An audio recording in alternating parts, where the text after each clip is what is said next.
Congratulations. Thank you very much. I never do this. This is weird. Anybody who does the ear and the mouth guard thing, I'll do it for this.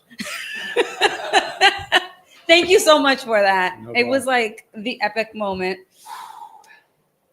Moment of the night so far. Yes. How are you feeling?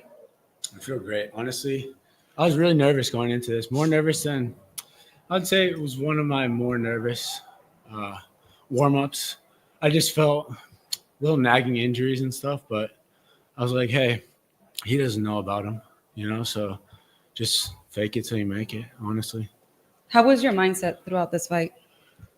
Once I took him down fairly easily, I was like, I just got to keep him down here. He was really slippery. I knew that going in. Like, all my opponents have always been really slippery.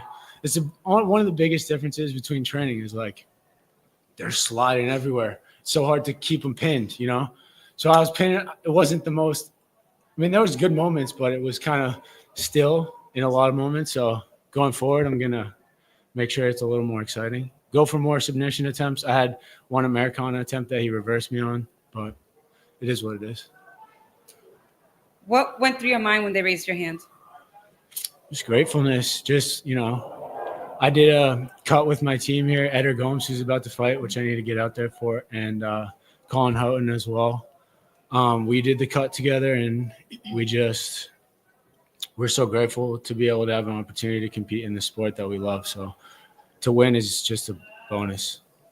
What did this fight mean to you? I lost my last fight by split decision.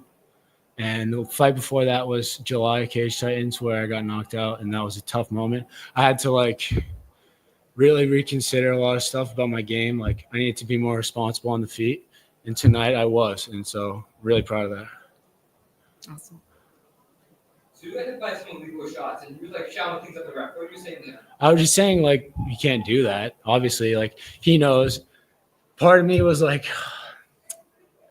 what if that would have knocked me out or something? Thankfully it didn't. I was just a little angry, that's all. But he understood. He was the ref for my last fight. We're buddies, so it was all right. It was just heat of the moment.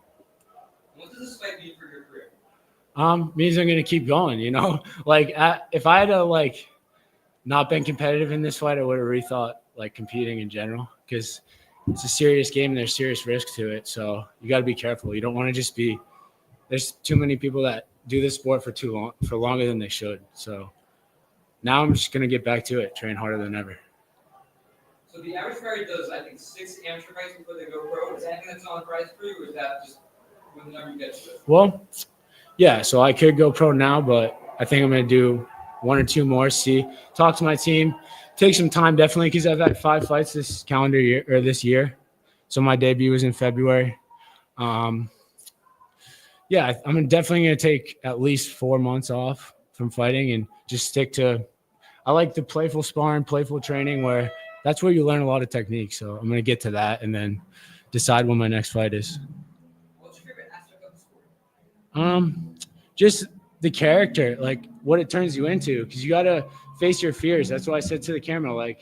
You got to face the stuff that you don't want to face. It's obviously an analogy for life. You got to go out there and do the stuff that sometimes you don't even want to do. But I'm so grateful that I have just put one foot in front of the other and go out there. So, yeah, the character. All right, congratulations. Thank you. Any shout-outs? Shout out Mohawk Martial Arts. Shout out Connors, obviously. And shout out my family. Thank you.